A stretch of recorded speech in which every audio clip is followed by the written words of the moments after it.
오늘 하나님의 말씀은 창세기 11장을 같이 보시도록 하겠습니다. 이제 창세기 11장까지를 이제 신학 쪽에서는 원역사라고 한다. 원시 역사, 원래 역사 이렇게 말을 합니다. 그래서 창조로부터 인간이 어떻게 계속 유래가 되었는지에 대한 것들을 이렇게 보게 됩니다. 그러면서 오늘 우리가 이제 11장에 들어가게 되는데 11장의 시작을 이렇게 말을 하고 있습니다. 같이 1절을 읽어보겠습니다. 시작.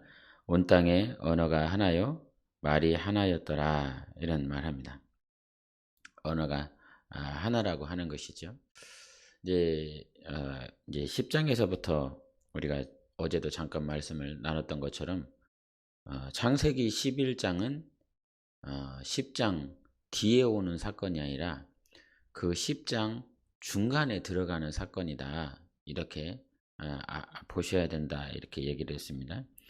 왜 그러냐면 이제 10장 10절에 그의 나라는 신할 땅의 바벨과 에렉과 악깃과 갈레에서 시작되었다라고 그러면서 니므롯 얘기를 하나님이 잠깐 하신 것을 보게 됩니다. 그가 바벨에서 바벨탑을 쌓았다라고 하는 사건이 이미 10장에서 언급되는 것을 볼 수 있기 때문에 11장이 어떤 10장의 어떤 시간 순서로 들어가는 것이 아니라 10장 안에 중간에 이렇게 들어간다는 것을 같이 나누었습니다. 그래서 이게 이제 모든 민족들이 11장에서 이제 결국 흩어지게 되는데 그 흩어지는 모든 이제 민족이 온 나라로 흩어졌습니다.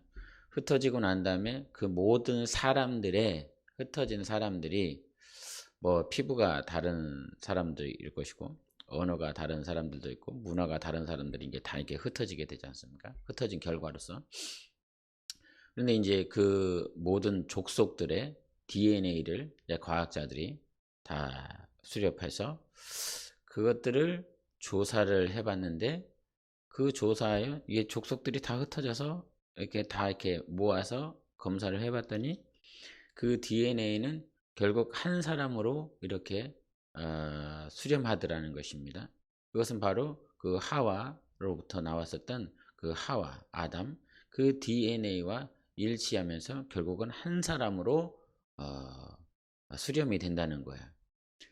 그런데 이제 여기서도 11장 1절에 뭐라고 얘기를 했냐면 온 땅의 언어가 하나다라는 것입니다. 그리고 말이 하나였더라. 그래서 이 말씀을 가지고 과학자들, 이제 언어학자들이 특별히 언어학자들이 전 세계에 흩어져 있는 언어를 이렇게 모았습니다. 그랬더니 이제 한국 내에도 방언이 있지 않습니까? 그 뭐 경상도, 강원도, 뭐 전라도, 이런 충청도 저마다 언어가 있는데 방언이 있는데 그런 방언들은 빼놓고 나하고 외국인이 만나는 언어를 말을 하는 것입니다. 같은 족속, 민족 내에 있는 흩어진 언어가 아니라 나하고 당신과 대화를 했을 때 의사소통이 안 되는 언어, 그런 언어를 수렴하여 모았는데 그것이 6,700 언어가 된다는 것입니다. 방언 빼놓고. 그리고 그렇고 보니까 전 세계에 흩어진 언어들, 전 세계에 있는 언어들이 굉장히 많은 거죠. 얼마나 많은 민족과 족속이 있는지 모릅니다. 근데 그 6,700개의 언어를 이렇게 모아서 마치 이제 DNA를 검사했던 것처럼 언어학자들도 하나의 언어로 수렴하지 않을까 이런 생각을 했다는 것입니다. 그런데 다 조사하고 그것들을 결과를 맞춰봤는데도 불구하고 70개 언어가 나온다는 겁니다. 더 이상 더 이렇게 공통적이고 묶어질 수 있는 언어가 없다는 거예요. 저는 그 언어학자들이 하는 말을 딱 듣고 이 창세기 10장의 말씀이 정말 하나님은 너무 정확하신 하나님 이렇게 생각되어지는 거죠. 여러분 이제 10장 족보를 잘 유심히 보셨는지 모르겠지만 보통 우리가 성경을 읽다 보면 족보는 그냥 빨리빨리 이름 이렇게 눈으로 대충 훑고 넘어가기 일수라 족보에 별로 관심이 없는데 어제 이제 10장에 족보 얘기를 했지 않습니까? 근데 그 노아의 세 아들이었던 셈과 함께 야벳의 얘기를 했습니다. 그러면서 야벳을 먼저 얘기를 했고 함을 이야기하고 맨 마지막에 셈을 얘기를 했습니다. 근데 여러분 이제 유심히 보셨는지 모르겠지만 그 야벳을 통해서 하나님이 거론하신 인물이 14명입니다. 14명. 그 다음에 함을 통해서 하나님이 거론한 인물이 30명입니다. 30명. 근데 마지막으로 셈을 통해서 거론한 인물이요 26명입니다. 그러니까 14명, 30명, 26명 더하면 어떻게 되죠? 산수가 빨리 되십니까? 딱 70명이 나옵니다. 70명.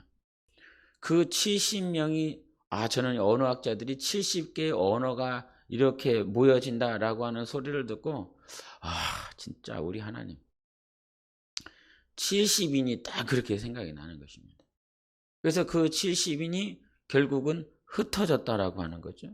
흩어져서 70명이 흩어짐으로 인해서 이제 그 가운데서 70개 언어가 시작되었고 그 70개 언어가 시작되면서 또 그 안에서 사회와 어떤 사람들의 공동체가 각기 또 나눠지기 때문에 지금 이제 현대에 이르러서는 6,700개의 언어가 되었다라고 이렇게 표현을 하고 있는 것이죠. 그런데 여러분, 이 언어가 흩어진 이유는 아무도 어떤 다른 경전이나 세상의 종교, 고대의 어떤 기록물에서 말하지 않습니다. 모르니까요. 말할 수 없으니까요. 언어학자들은 결국에 왜 언어가 이렇게 많지라고 자료들을 찾다 결국 돌아가는 것, 결국 찾아내는 것은 이 성경에 오늘 나와 있는 11장의 바벨탑 사건입니다.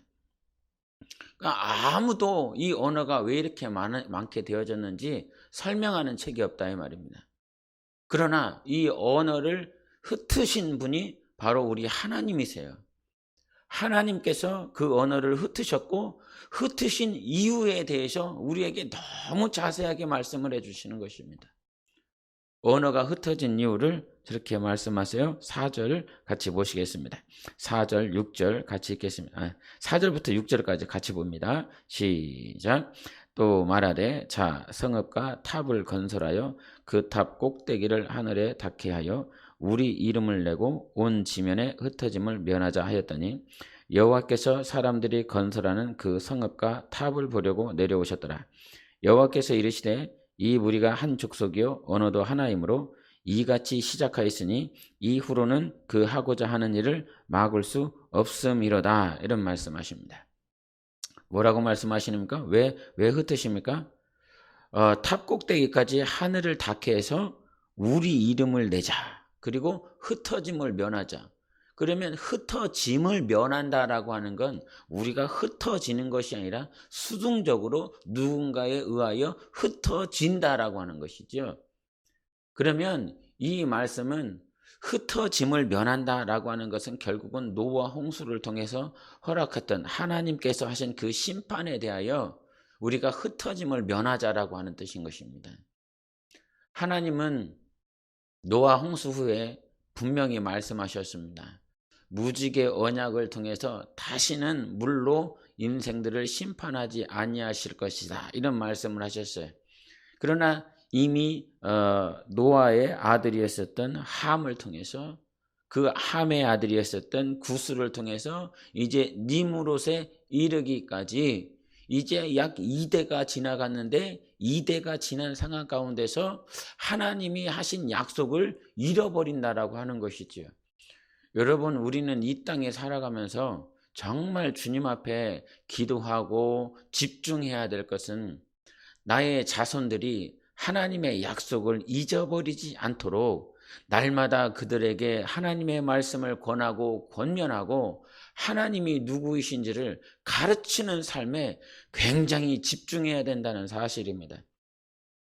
저는 그래서 주님께 이렇게 11장을 읽으면서 하나님은 그 노아의 홍수처럼 넉넉히 심판하실 수 있는 하나님이신데 왜 이 자리에서 그냥 확 심판해 버리시지요? 다 심판을 해 버리면 됐을 것을 왜 그렇게 다 흩어 버리십니까? 함을 통해서 이미 하나님은 그 이전에 노아 홍수 시대 때 인간의 죄악이 얼마나 컸는지를 다 알고 다 보여주셨고 또 하나님은 알고 계세요. 그래서 이 죄악을 다 심판해 놨더니 동일하게 다시 이 죄가 눈덩이처럼 계속 불어나는 것을 하나님은 목격하고 계시는 것입니다. 하나님께서 어제도 니므롯에 대해서 얘기를 했을 때 하나님 앞에서 그가 여호와 앞에 니므롯같이라고 했었던 여호와 앞에라고 하는 말은 무슨 말이었습니까? 하나님 면전에다가 대놓고 제가 가장 싫어하는 게 뭐냐면 목회를 할 때든 아니면 제가 가장으로서 이렇게 가족 구성원들과 함께 있을 때 정말 가장 싫어하는 게 있는 게 뭐냐면 제 면전에서 막 다투는 거, 언성이 높아지는 거 굉장히 싫어합니다. 저는 기질이 관계를 굉장히 중요하는 사람이라 관계성을 굉장히 중요하게 여기는 사람이라 제 앞에서 언성이 올라가는 거 굉장히 싫어합니다. 근데 어느 날 이제 저희 첫째하고 둘째가 이제 좀 어렸을 때죠. 어렸을 때였는데 그때 이제 정확한 일들은 기억이 나진 않지만 첫째하고 둘째가 막 제 앞에서 막 언성을 높이면서 막 다투려고 그러는 겁니다. 그래갖고 이 녀석들이 제 앞에서 다투길래 조금 보다가 너희들 이리 와라. 그래갖고 그 녀석들을 이렇게 몽둥이로, 진짜 몽둥이로, 회초리 아니고 몽둥이로 아마 이렇게 정말 살려달라고 했었던 것 같아요. 살려달라고. 잘못했다고.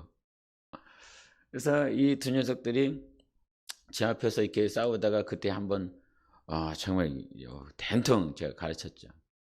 그러면서 이제 그 이후로는 그런 모습들을 전혀 안 보이는데 니므롯이라고 하는 그 인물은 하나님 앞에서 하물며 아비가 자기 자식들을 봤을 때도 그와 같이 기분이 언짢고 이 마음이 굉장히 슬픈데 창조하신 하나님 앞에서 니므롯과 같이 그가 하나님의 면전에서 대적을 하는 그것들을 하나님은 바벨탑 사건을 이렇게 친히 보고 계시고 있는 것입니다. 그런데 그 바벨탑을 쌓는 이유는 이게 이유는 하나예요. 자기 이름을 내는 것. 자기 이름을 위해서 살아가려고 하는 것이 그들에게서 가장 중요한 삶의 목적이 되었습니다. 그것이 목적이었어요. 그들이 아라랏산이라고 하는 그 산지 지형에서 시날 평지라고 하는 이 메소포타미아 이 지역의 평지에 와서 그들이 정말 해보고 싶었었던 것은 무엇이냐면 자기 이름을 내는 것이었습니다. 우리가 무엇인가 하는 목적이 무엇이냐? 내가 오늘 살아가는 그 목적이 무엇이냐? 근데 주님은 아신다 이 말이죠. 오늘도 네 이름을 위해서, 네 명예를 위해서, 네 삶을 위해서 결국은 자기 자신을 위해서 살아가고 있는 그 모양이 어느 순간 하나님을 대적하고 있어. 그런데 그 사실을 몰라. 자기 이름을 위해서 살아가고 있으면서 하나님까지 대적하고 있어.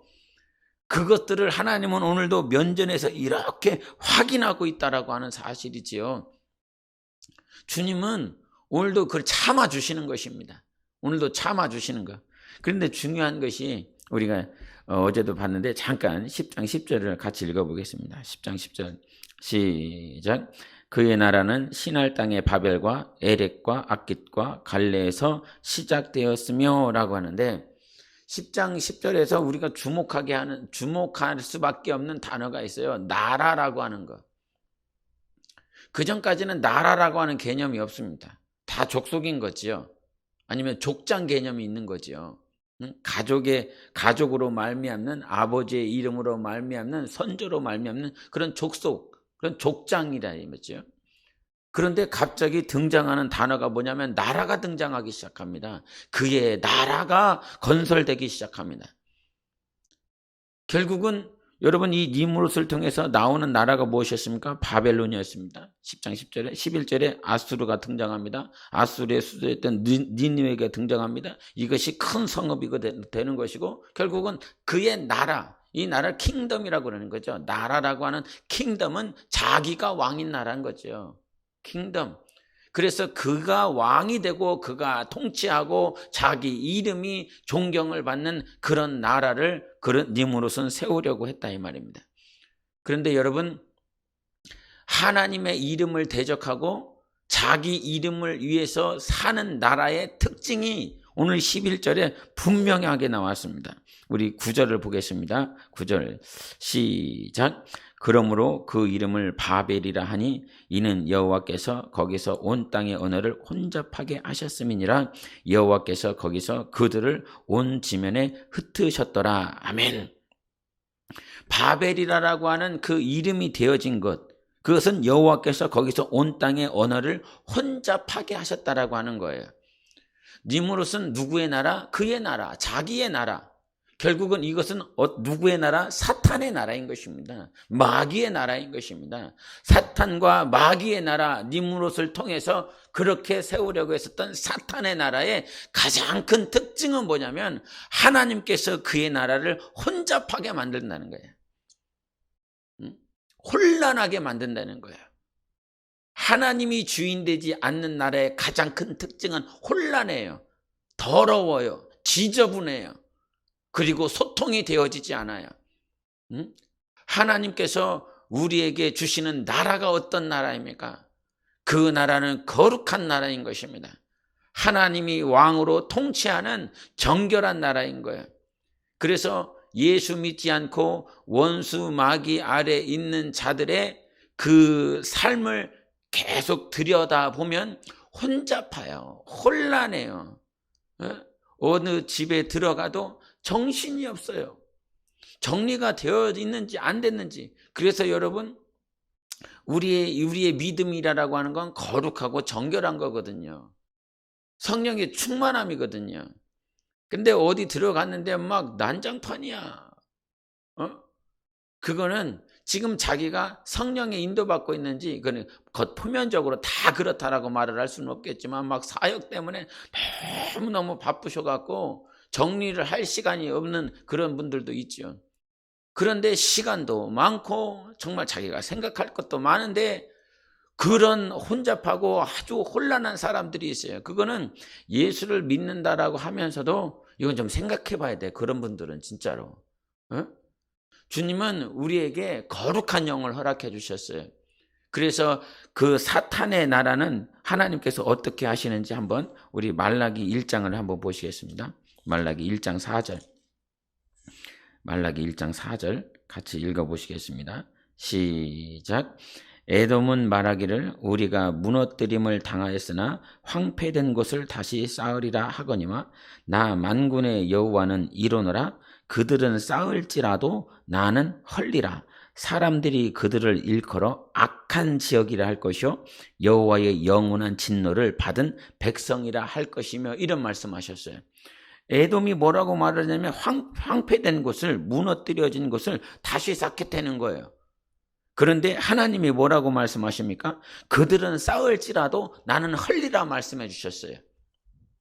하나님을 두려워할 줄 알아야 됩니다. 여러분, 내가 내 이름을 위해서 그 나라를 세우려고 몸부림친다 할지라도 하나님은 자기 이름을 위해서 세운 곳에서는 반드시 무너뜨립니다. 그런데 감사한 게 무엇이냐면 그래도 무너뜨린다라고 하는 의미가 무엇이냐? 네? 왜 무너뜨리냐? 하나님이 나를 그래도 끝까지 포기하시지 않기 때문에 무너뜨리는 거예요. 그냥 11장에서 바벨탑 사건, 그렇게 바벨탑을 쌓아놓고 있었을 때 하나님께서 다 포기해 보셨으면 그냥 거기서 끝내버리는 것이 맞습니다. 하나님을 대적하는 것이 하나님 눈에도 보였고 이미 알고 계시는 하나님이세요. 그럼에도 불구하고 그 바벨탑을 무너뜨리고 그들을 흩어버리셔서 이것은 그것이 하나님의 사랑인 것을 우리가 정말 알아야 되는 것입니다.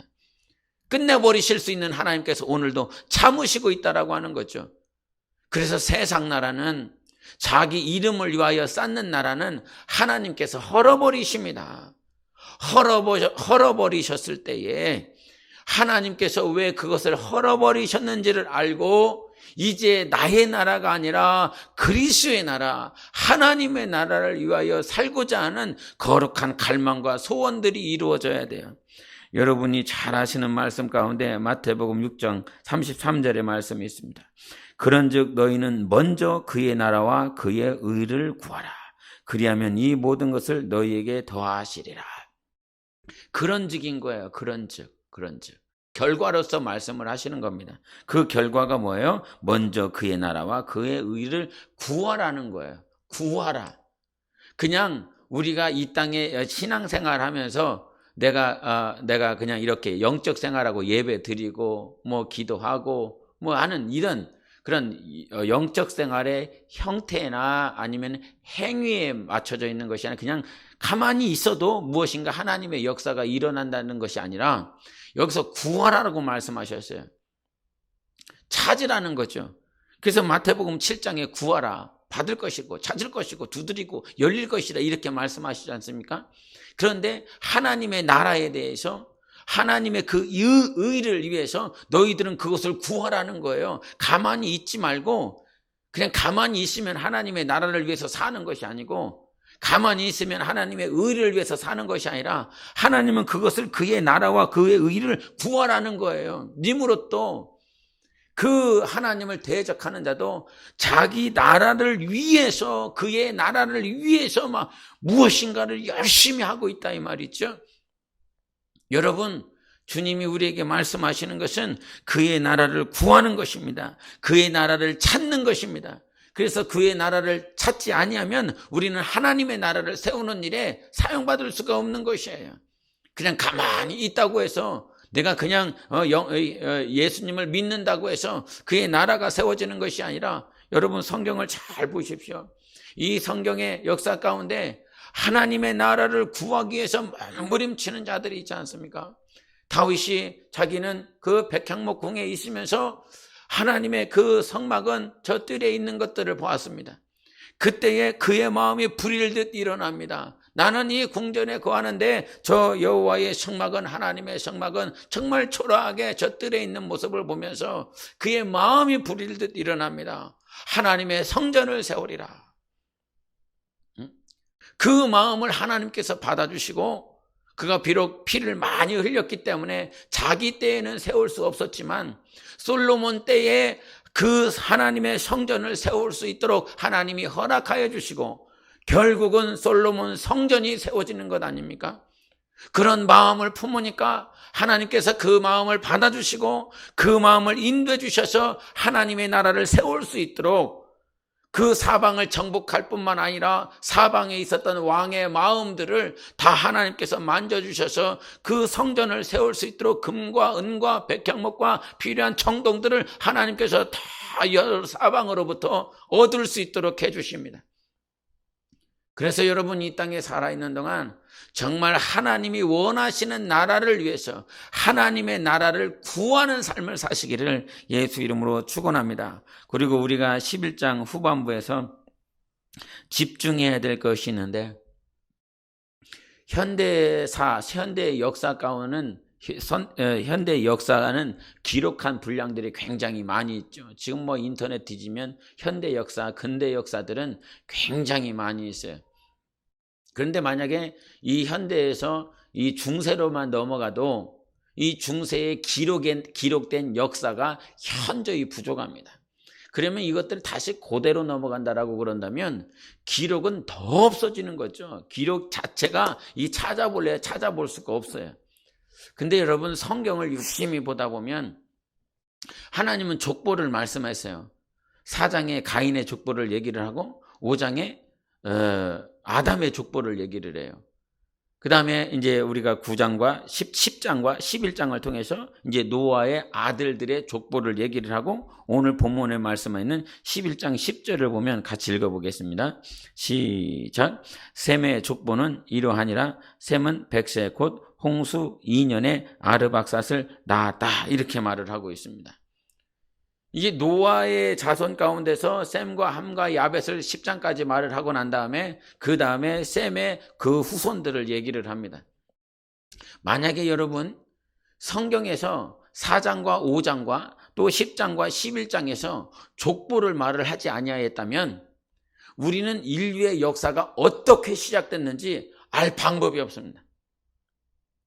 그런데 유일한 성경책, 우리를 창조하신 하나님께서 모세를 통해서 하나님께서 모세를 통하여 이 같은 것들을 다 기록하게 만드셨습니다. 우리는 이 족보를 보면서 그냥 넘어가지만 사람이 나에게 뭐 한국어로 되어 있는 어떤 한국 이름이 아니기 때문에 친숙하지 않아서 다 넘어가는 그런 언어, 그런 이름이지만 하나님은 모세를 통해서 이와 같이 아주 자세하게 기록해 놨습니다. 그래서 인간의 역사가 6,000년 된다라고 이렇게 말을 할 수 있는 것은 아담의 역사, 즉 예수 그리스도가 오시기 이전 4,000년, 그리고 예수 그리스도가 오신 이후로부터 지금까지 2,000년의 역사를 통해서 인간의 역사는 딱 6,000년 됐다 이렇게 말을 할 수 있는 것은 성경의 기록 때문인 것입니다. 그런데 이 성경이 결국은 11장 10절부터 이게 여러분 10장 21절부터는 셈의 후손들을 얘기를 하고 있는데 25절을 한번 보세요. 10장 25절 시작. 에벨은 두 아들을 낳고 하나의 이름을 벨렉이라 하였으니 그때의 세상이 나뉘었으며 벨렉의 아우의 이름은 욕단이며, 그러면서 10장 25절에는 이 셈의 자식 가운데서 자손 가운데서 에벨이 등장합니다. 에벨이 등장하고 벨렉이 등장한 다음에 이 벨렉부터 나뉘었다고 그래요. 그리고 그 벨렉의 아우였던 욕단을 통해서 나온 것들이 이렇게 등장을 해요. 이게 셈의 족보라는 것입니다. 근데 11장 10절에서 뭐라고 시작하냐면 셈의 족보라고 시작해요. 그리고 18절을 보세요. 11장 18절 같이 읽어보겠습니다. 시작. 벨렉은 30세에 르우를 낳았고 르우를 낳은 후에 209년을 지내며 자녀를 낳았다 이렇게 얘기를 하고 있죠. 10장에서는 에벨을 통해서 벨렉이 나왔고 벨렉의 아우였었던 욕단에게 집중하면서 이 후의 일들을 얘기를 해요. 후손들을 얘기해요. 근데 11장에 가서는 분명히 에벨이 벨렉을 낳고 벨렉이면 10장에서는 욕단인데 이 11장에서는 누구에게? 루에게 집중을 해요. 그래서 결국은 누구에게 오냐? 데라가 등장하고 그 데라의 자식이었던 아브라함에 대해서 하나님이 이제 집중하기 시작하는 것입니다. 10장에서 등장하기 시작한 나라가 사탄의 나라예요. 마귀의 나라예요. 하나님을 대적하는 나라예요.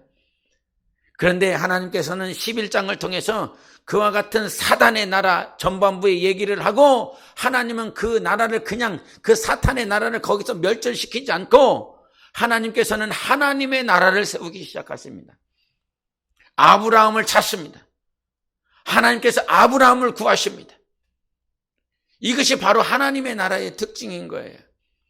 하나님의 나라는 하나님이 필요한 자들을 통해서 하나님의 나라를 세워나가시는 것입니다. 그것이 이제 셈의 족보 가운데 마치 프리즘처럼 다 통과하고 난 다음에 어떤 한 인물의 저 단상에 있는 아니면 이 극단에 있는 그 서치라이트가 한 사람에게 집중을 하는데 그 사람이 바로 아브라함이라고 하는 것이죠. 근데 그 아브라함이라고 하는 자는 저 갈대아 우르에서 세상 문명 가운데 우상 가운데 있는 자였어요. 그럼에도 불구하고 하나님께서 그 아브라함을 부르셔서 하나님의 나라를 세우시기 위하여 그에게 집중하십니다. 여러분, 우리의 신앙생활이 하나님은 우리를 부르셨을 때 그의 나라와 의를 세울 수 있도록 먼저 그렇게 하라고 말씀하셨습니다. 먼저 당연히 우리 삶 가운데 주어진 일들을 열심히 해야 되겠죠. 그러나 그 삶 가운데에서 내가 먼저 해야 될 것을 주님께서는 우리에게 가르쳐 주십니다. 나라가 먼저다. 그의 의가 먼저다라고 우리에게 말씀해 주셨어요. 그래서 나의 삶이 있지만 그 삶 가운데에서 그의 나라와 그의 의를 구하는 삶이 가장 우선돼야 된다라고 성경은 가르쳐 주고 있는 것입니다. 하나님께서 아브라함을 부르신 것처럼 오늘도 여러분에게 주어진 삶 가운데 살아가고 있는 여러분 가운데서 하나님은 하나님의 나라를 위하여 여러분을 세미한 음성 가운데 부르시고 계십니다. 그 부르심 가운데 순종하셔서 하나님의 나라가 세워지는 통로가 되어야 되는 것입니다. 마침내 우리 주 예수 그리스도 다시 오실 때 구원을 성취하실 거예요. 그 구원의 성취가 이루어지는 통로가 되시기를 예수 이름으로 축원합니다. 우리 함께 기도하겠습니다. 이 시간 기도하실 때 하나님 내 삶 가운데 하나님의 나라와 의를 구하는, 정말 찾고 구하는 삶을 살아갈 수 있도록 해달라고 우리 함께 기도하시겠습니다. 예수여, 오늘도 살아계신 하나님 아버지, 우리에게 하나님의 나라를 세울 수 있도록 축복해 주시옵소서.